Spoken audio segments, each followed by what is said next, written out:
watching this over the age of 40, keep watching because I've got the most incredible products to showcase to you. Hi friends, it's Katie, professional makeup artist and founder of beautyandtheboutique.com. As I head towards 50, I'm looking for products that not only make me feel special, but they just give me a little bit of a confidence boost.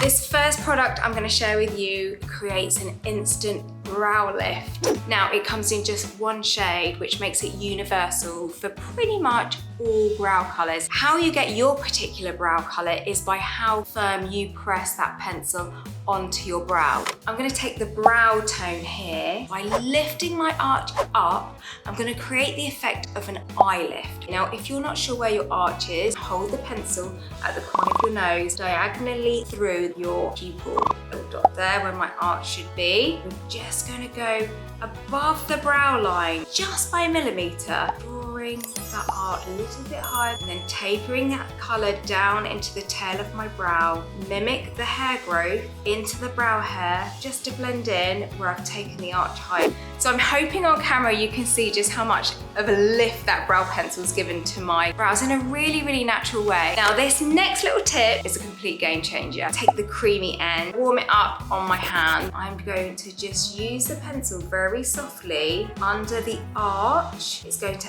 add a matte highlighted shade. It's going to frame my brow and lift my eyes. Look at the difference of this brow. That to me is just an instant eye lift. Wait till you see this on the face, it looks incredible. We're going to use this bronzing shade here. I'm going to show you how you can use bronzer to sculpt your features. Firstly, I'm going to smile. I'm just going to push that product up. Tip of my chin, down under my chin here, down the bridge of my nose. If you have short hair or you're wearing your hair up, do the tips of your ears, a little bit of bronzer on the back of your neck, a little bit on your décolletage. And that's just gonna merge it all together so it all looks beautifully natural. Look at the glow that this has created. And I haven't even shown you the best bit yet. This next tip using the same bronzing shade is going to give an eye lift. I'm going to load up my brush, place the colour in the centre of the socket, blend it backwards and forwards. I don't take the colour past the corner of my eye here because it's going to make my eyes turn downwards. If you have quite a hood to your eye, then you want the colour to go slightly over the hood. You don't want the colour to go on the top of your brow bone. You want to keep the eyelid free of colour. This tip is really great for framing the eye without the use of eyeliner. This is the angled detailer brush from the set. If you didn't have this brush set, you could use a Q-tip. I'm going to stamp that colour just underneath my lash roots here. Now that was so easy to do. It's just giving a subtle kind of sexy hue to the eye. Now I'm going to show you how to use the pinky shade. I love this. Load up my colour onto the brush. Don't want to apply too much. I'm just going to swoosh on the colour, starting from my apple of my cheek up towards the hairline here. Now look how that has sculpted my bone structure. People are going to ask you what you've done differently.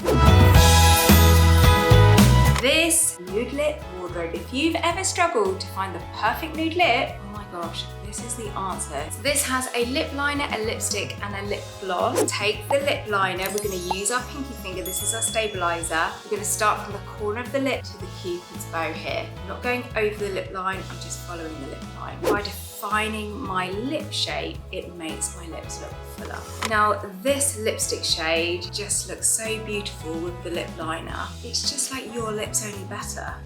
If you're someone that doesn't like the feel of lip gloss, just by applying this in the centre of your lips, you're going to get the look of gloss, but without the whole feel of gloss. Now, I love this. It feels just like balmy, so I'm going to go all over. Now, tell me if this isn't the prettiest nude lip look you've ever seen. One last thing, I've had a little bonbon here sat on my lap. Thank you so much for watching. I really appreciate it, and I hope there's lots more that you find on beautyandtheboutique.com that will benefit you. Bye.